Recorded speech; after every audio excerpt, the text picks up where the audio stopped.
How can Islam can change your mindset and lifestyle? Some people ask me like, "Oh, you changed so much," but to be honest, my lifestyle hasn't changed so much. Of course, now I pray because I'm Muslim. Of course, I don't drink alcohol, but actually, even before, I was not drinking so much. Hmm. I didn't like alcohol. I never been like, I don't go to a party. I was not extrovert.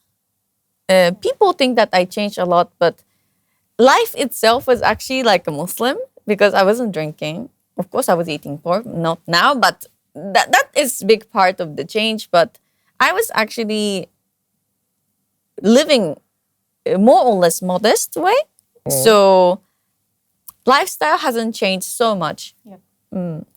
Mindset changed because I now appreciate more towards friends, people, like everything Allah gives me. Of course, I appreciate more and noticing small things.